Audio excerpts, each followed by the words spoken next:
आनंदे दत्तात्रे देवदेव श्री सर्वज्ञदासोपंत स्वामी महाराज की जय। सब संतन की जय। गो माता की जय। भारत माता की जय। सद्गुरु आनंद स्वामी महाराज की जय।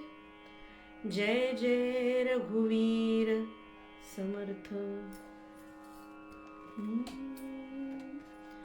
भवान् भीष्मश्च कर्णश्च कृपश्च समितिञ्जयः अश्वत्थामा विकर्णश्च सौमदत्तिस्तथैव च। भगवद्गीतेच्या पहिल्या अध्यायातल्या 8व्या श्लोकावरती दासोपंत काय सांगतायत हे आपण काल बघत होतो. भवान या शब्दावरती म्हणजे आपण, संस्कृतमध्ये त्याचा अर्थ आपण सारे कोण कोण आहोत हे सांगायचंय दुर्योधनाला. आणि तो सांगायला सुरुवात करतोय, बोलायला सुरुवात करतोय द्रोणाचार्यांशी की पांडवांच्या सैन्यामध्ये कोण आहेत, 18 सेनापती महारथी कोण कोण आहेत, याची चर्चा त्याची करून झाली. ते कसे आहेत, त्यांचे रथ कसे आहेत. आणि मग मी काल म्हणाले तसं सेल्फ मोटिवेशन की खचायला नको, आपणच खचलो. सेनापतीच जर खचला, मुख्य आधार जो सैन्याचा, तर सैन्याचं काय होईल. आणि या विचाराने दुर्योधन द्रोणाचार्यांशी संवाद करतोय. तो बोलतोय भवान भीष्मश्च कर्णश्च कृपश्च समितिञ्जयः अश्वत्थामा विकर्णश्च सौमदत्तिस्तथैव च. भवान या शब्दावरती दासोपंत काय म्हणाले हे आपण बघितले. भीष्मश्च या शब्दावरती दासोपंत भाष्य करतायत.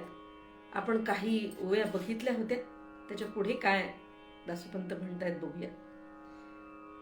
तेही हतियारे हातियेर सांडावे आम्ही ते जेतची धरावे धर्म मुख्य घवे पाच ही जे. दुर्योधन असं म्हणाला होता की मला असं वाटतंय पांडव लढणार नाहीत. भीष्माचार्य आणि द्रोणाचार्य ज्येष्ठ श्रेष्ठ ज्ञानी गुरुवर्य, आपले आजोबा वडील, पितृतुल्य अशी सगळी व्यक्तिमत्व, गुरुतुल्य व्यक्तिमत्व समोर असताना पांडव लढणार नाहीत मला असं वाटतंय. आणि म्हणून हातातलं शस्त्र ते टाकून देतील, त्याचा त्याग करतील आणि त्यावेळी आपण त्यांना जिवंत धरावं धर्मासह 5ही जणांना. आणि पुढे दासोपंत वर्णन करतात. कृष्ण पहिलेची अशस्त्री, कृष्ण पहिलेची अशस्त्री असोनी तो काय करी पांडव पढले आहारी येणे विचारे. कृष्ण पहिलेची अशस्त्री. कृष्णाने शब्द दिलाय. काय शब्द दिलाय? मी हातामध्ये शस्त्र घेणार नाही. अरे ते पहिल्यापासूनच त्याच्या हातामध्ये शस्त्र नाहीये. प्रथम पासून तो अशस्त्री आहे. हातामध्ये त्यानं शस्त्र घेतलेलं नाही. दासोपंत स्वतःचे नवीन शब्द तयार करतात, त्यापैकी हा एक शब्द अशस्त्री. हातामध्ये कृष्णाचे शस्त्र नाही, तो प्रथम पासून अशस्त्री आहे. आणि तो असून काय करणार आहे? ज्या व्यक्तीच्या, ज्या योद्ध्याच्या किंवा युद्धभूमीवरती जो सैनिक म्हणून उभा आहे पण ज्याच्या हातामध्ये शस्त्रच नाही, त्याचा काय उपयोग आहे? असोनी तो काय करी. जरी तो असला रणभूमीवरती, तो सज्ज असला, उपलब्ध असला, तरी त्याच्या हातामध्ये शस्त्रच नाहीये. असोनी तो काय करी. अरे तो काय करणार आहे? त्याच्या हातामध्ये शस्त्रच नाहीये, तो अशस्त्री आहे. पांडव पढले आहारी येणे विचारे. आणि कृष्णानं सांगितलेल्या, दिलेल्या वचनाला हे पांडव आहारी पडले आहेत. खरं म्हणजे ज्या व्यक्तीच्या हातात शस्त्रच नाही, तो व्यक्ती आपल्या सैन्यात उपयोगाचाच नाही. पण कृष्ण असं म्हणाला की मी हातामध्ये शस्त्र घेणार नाही. आणि तरी सुद्धा कृष्णाच्या या वचनाला हे पांडव आहारी पडले आणि त्याला त्यांनी सैन्यात उभं केलंय. अरे त्या कृष्णाचा उपयोगच काय ज्याच्या हातामध्ये शस्त्रच नाहीये. दासोपंत मोठं भावयुक्त वर्णन या ठिकाणी करतायत. हे भावयुक्त वर्णन करताना दुर्योधनाच्या कायेमध्ये प्रवेश करून जे दुर्योधनाच्या मनामध्ये वाटतं आहे किंवा वाटत असेल, वाटत असलं पाहिजे, अशा प्रकारचा विचार करून दासोपंत या ठिकाणी वर्णन करतात. काल मी नाण्याची जी बाजू गीता सांगते, ज्या गीतेनं जे वर्णन केलंय ते तर आपण सहज उमलू शकतो, वाचू शकतो, त्याचं अन्वयार्थ लावू शकतो. पण जे गीता सांगत नाही, ज्याला आपण झाकलेलं सत्य असं म्हणतो, किंवा कदाचित ते कथाबीज असेल, त्याला असत्यही म्हणता येईल कदाचित, ते खरं नसेलही कदाचित, पण या सगळ्या अंगांनी दासोपंतांनी विचार केलाय हे महत्वाचं आहे. दुर्योधनाच्या मनामध्ये काय आहे याचा विचार जसा मी एका बाजूचा मांडला, कारण गीतेनी एक बाजू सांगितलीये, दुसरी बाजू काय असणार आहे कदाचित दासोपंत ती आम्हाला दाखवतायत का. आणि म्हणून गीतार्णव गीता समजून घेण्यासाठी अत्यंत सुकर अशा शब्दामध्ये आणि त्याचबरोबर सर्वांग परिपोष असा भावार्थ आम्हाला सांगणारी आहे. दुर्योधनाच्या मनात काय काय येतंय हे काल बघितलं. आता ही दुसरा एक विचार त्याच्या मनात येतोय. तो असं म्हणतोय की ज्याच्याकडे शस्त्र नाही असा माणूस त्यांनी स्वतःच्या सोबत घेतला एक तर लढायला, त्याच्या विचाराच्या ते आहारी पडलेत. अरे ज्याच्या हातात शस्त्रच नाही त्या माणसाचा पांडवांच्या बाजूनी किंवा कोणाच्याही बाजूनी सैन्यात उपस्थित असून उपयोगच काय. आणि अशा अशस्त्री कृष्णाच्या विचाराला, अशस्त्री कृष्णाच्या सांगण्याला, अशस्त्री कृष्णाच्या वचनाला पांडव आहारी गेलेत. मला तर असं दिसतंय. काय दिसतंय पुढे सांगतात. आता ते युद्धची करीतील. आता ते युद्ध करतील का शंका आहे. हे शंकास्पद वचन आहे. तरी विद्या यशे नेसील, एक गुरु एक वडील म्हणून या. आता म्हणून मला वाटतं की ते युद्ध करतील असं वाटत नाही. त्याचं कारण काय तर आपण कालच्या भवान या शब्दाच्या भाष्यावरती विचार केला तेव्हा ते बघितलं. त्यांनी तिथे निवेदन केलंय बरंच. त्याचं सारांश रूपानं हे वाक्य इथं येतं की एक गुरु एक वडील. गुरुतुल्य असणारे द्रोणाचार्य आणि भीष्म पितामह जे पितृतुल्य आहेत. एक वडील एक गुरु एक वडील. आणि अशी दोन्हीही महनीय व्यक्तिमत्व समोरच्या सैन्यात असताना मला असं वाटत नाही की ते युद्ध करतील. बघा म्हणजे कौरवांच्या सारख्या विचारांचे लोक सुद्धा पांडवांच्या नीतिमत्तेवर किती विश्वास ठेवतात हेही इथं उद्घृत केलेलं आहे. पांडव नीतिमान आहेत हे कौरवांना अगदी मुळापासून मान्य आहे, डोळे झाकून मान्य आहे. विद्या यशे नेतील, त्यांना विद्या आणि यश याचा ते प्रयोग करतील असं मला अजिबात वाटत नाही असं इथे दुर्योधन म्हणतोय. यशही तया खरे, यशही तया खरे, आलेही एके प्रकारे, तरी तुम्ही आणि दुसरे येथे भीष्माचार्य. खरं म्हणजे एका प्रकारे त्यांना यशच प्राप्त झालेलं आहे की एका बाजूला भीष्माचार्य आणि द्रोणाचार्य हे दोघेही त्यांच्या विरुद्ध उभे आहेत. खरं म्हणजे अशा प्रकारचं हे युद्ध आहे. कसं युद्ध आहे त्याचं वर्णन ते पुढे फार सुंदर करतात. ते दळ तुमचे निबळवंत. पांडवांचं जे सैन्य दल आहे अहो ते तुमच्यामुळेच तर बलवंत आहे, शक्तिमान आहेत, पराक्रमी आहेत. त्याला कारणीभूत तुम्हीच तर दोघे आहात. द्रोणाचार्यांनी विद्या दिली म्हणून तर 5 पांडव इतके तरबेज झाले शस्त्रास्त्राच्या युद्धामध्ये, विद्येमध्ये. आणि म्हणून ते दळ तुमचे निबलवंत. तुमच्यामुळेच तर ते बलवंत आहेत. मरती पळी न टळती समस्त, रणी धैर्य अत्यंत आमुचिया लोका. पण तसं जरी असलं तरी सुद्धा हे युद्ध टळेल का? टळणार नाही. मरतील पण युद्ध टळेल का, अशा प्रकारची शंका इथे आहे.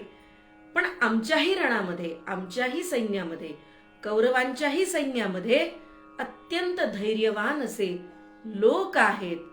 आमच्याही सैन्यामध्ये ते आहेत. आणि म्हणून हे युद्ध सोडून पळण्याची कोणाचीही मनस्थिती नाही. मरतील पण युद्ध टळणार नाही असं मला एका बाजूनी वाटतंय.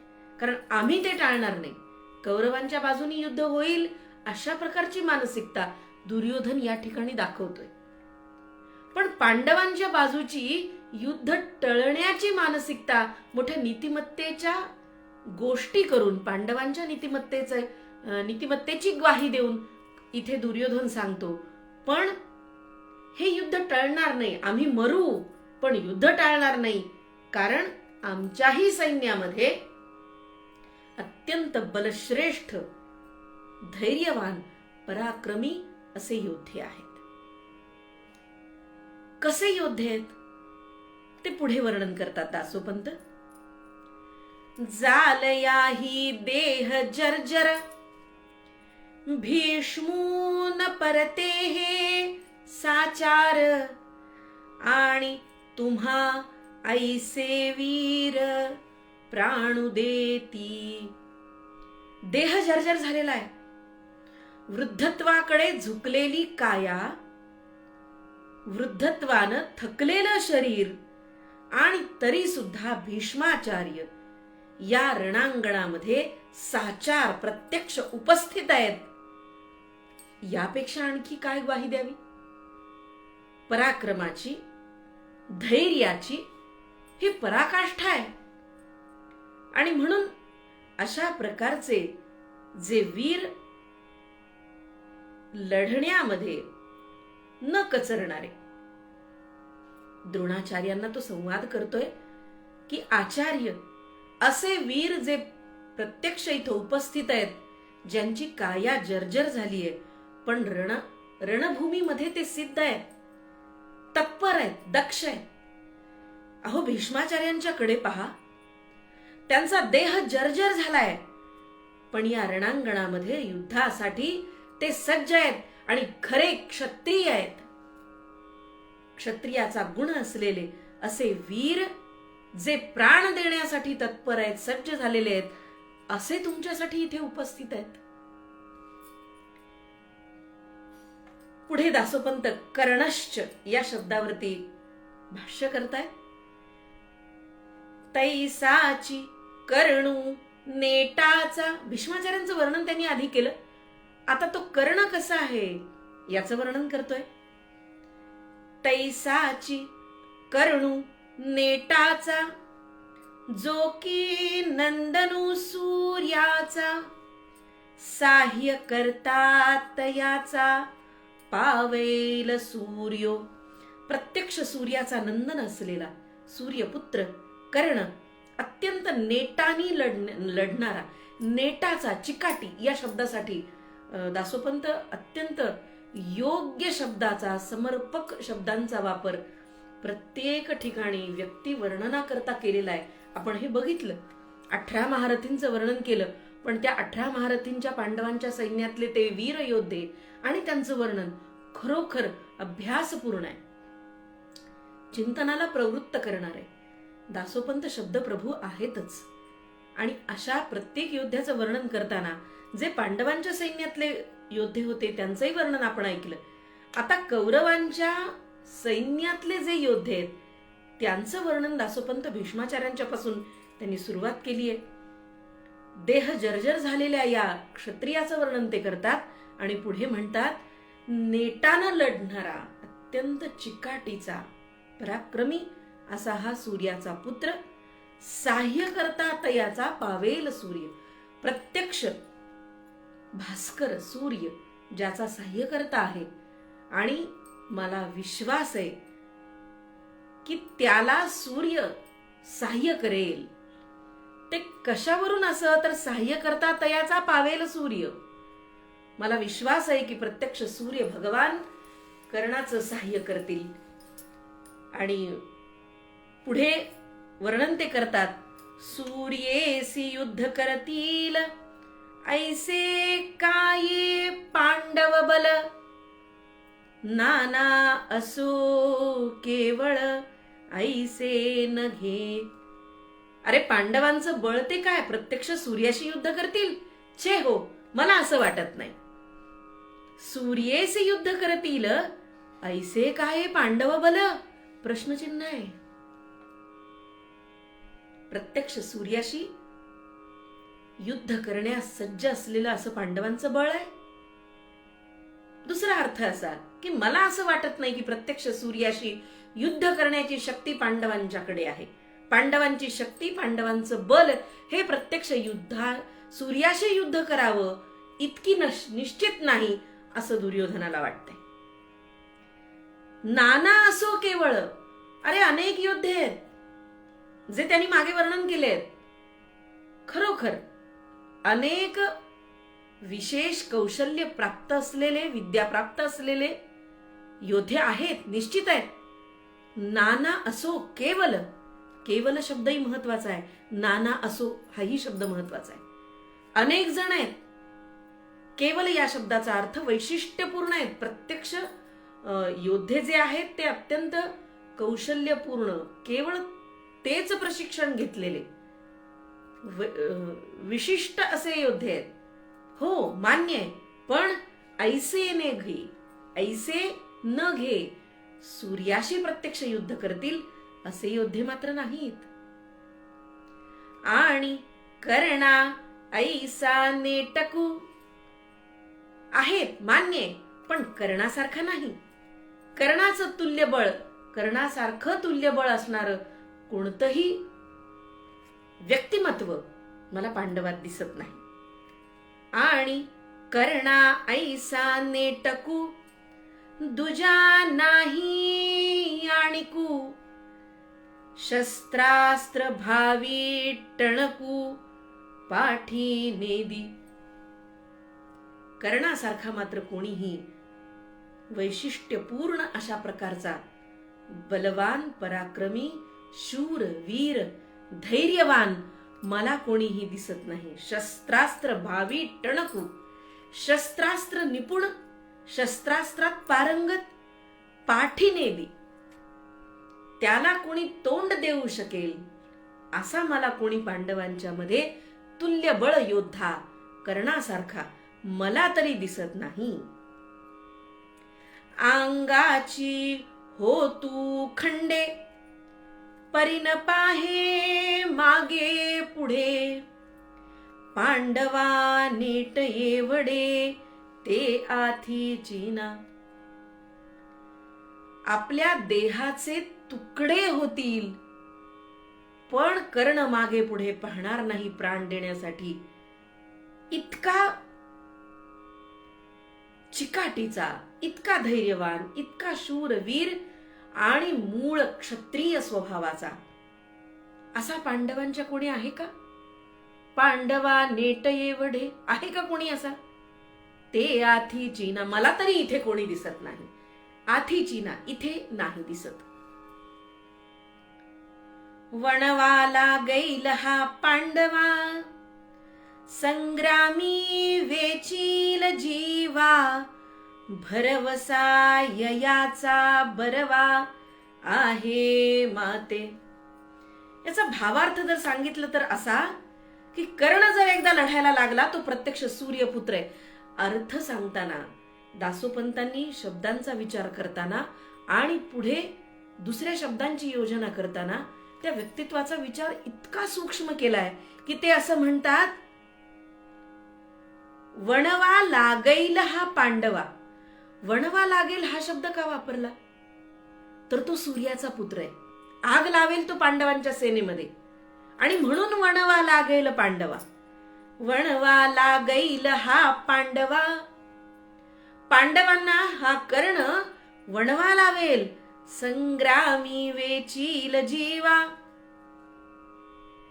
या संग्रामामध्ये, या युद्धामध्ये आपला प्राण देईल, वेचील जीवा, भरवसा यया बरवा, माते आहे. मला पूर्ण विश्वास आहे, हा कर्ण या पांडवांच्या सैन्यामध्ये आग लावील, वणवा पेटवेल आणि या युद्धामध्ये आपला प्राण जाईस्तोवर लढेल. मला पूर्ण विश्वास आहे.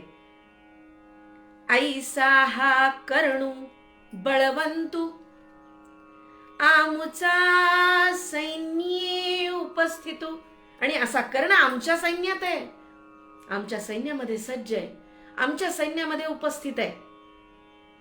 येणे येके निश्चिंतू द्विजोत्तमामी. आणि म्हणून हे आचार्य, हे द्रोणाचार्य, हे द्विजोत्तमा, आणि म्हणूनच मी निश्चिंत आहे. मी पुन्हा त्या शब्दाचा उल्लेख करेन. हे सेल्फ मोटिवेशन आहे, हे दुर्योधनाचं सेल्फ मोटिवेशन आहे. कारण खरं म्हणजे त्याचं मन भयग्रस्त झालेलं आहे, व्यग्र झालेलं आहे, त्याचं बळ खचलेलं आहे. हे 18 सेनापती आणि हे सगळं सैन्य पांडवांचं त्यानं बघितलं आणि मग आपल्या सैन्याकडे एक वार कटाक्ष टाकून द्रोणाचार्यांशी संवाद करताना आचार्यांशी संवाद करून तो स्वतःचं बळ वाढवतोय, मानसिक, नैतिक. तो असं म्हणतो, ऐसा हा कर्णू बळवंतू. आणि अशा प्रकारचा अत्यंत चिकाटीचा, धैर्यवान, सूर्याचा, प्रत्यक्ष सूर्याचा पुत्र असलेला जो पांडवांच्या सैन्यामध्ये वणवा पेटवेल, संग्रामामध्ये, या युद्धामध्ये आपला प्राण वेचील, प्राण जाईस्तोवर लढेल, इतका भरवसा मला आहे. आणि असा बलवंत असा कर्ण आमच्या सैन्यामध्ये उपस्थित आहे. म्हणूनच येणे येके या कारणाने, या एका कारणाने, याच प्रकारच्या या उपस्थितीने, कर्णाच्या उपस्थितीने मी निश्चिंत आहे. द्विजोत्तमा मी. आणि म्हणून हे द्रोणाचार्य, हे द्विजोत्तमा, हे आचार्य, मी अशा प्रकारच्या बलवंत कर्णाच्या उपस्थितीमुळे युद्धासाठी सज्ज झालेल्या या सैन्याच्या बाबतीमध्ये किंवा यशस्वीतेच्या बाबतीमध्ये, विजयश्रीच्या बाबतीमध्ये माझ्या मनात शंका नाही. मी निश्चिंत आहे आचार्य. अशा प्रकारचा संवाद दासोपंत दुर्योधनाच्या तोंडी हे शब्द घालून द्रोणाचार्यांशी दुर्योधनाच्या तोंडून तो करवतायत. कर्णश्च हे या शब्दावरचं भाष्य आपण बघितलं. उद्या कृपश्च या शब्दाकडे वळूया. आज इथेच थांबते. अत्यंत सूक्ष्म प्रकारचं निवेदन दासोपंत आम्हाला करतात. खरं म्हणजे व्यक्ती ओळखायची, व्यक्तिमत्वाचा अभ्यास करायचा, समाजातल्या माणसांची ओळख करायची, माणसं वाचायची. तर ती कशी वाचायची? तर मला वाटतं ही दिशा आपल्याला दासोपंत या त्यांच्या व्यक्तिचित्रातून आम्हाला देतात. हे दिशादर्शक आहे. आज इथेच थांबते. उद्या पुढचं भाष्य आपण नक्की पाहू. आनंदे दत्तात्रेय देव देव श्री सर्वज्ञ दासोपंत स्वामी महाराज की जय. सब संतन की जय. गो माता की जय. भारत माता की जय. सद्गुरु आनंद स्वामी महाराज की जय. जय जय रघुवीर समर्थ.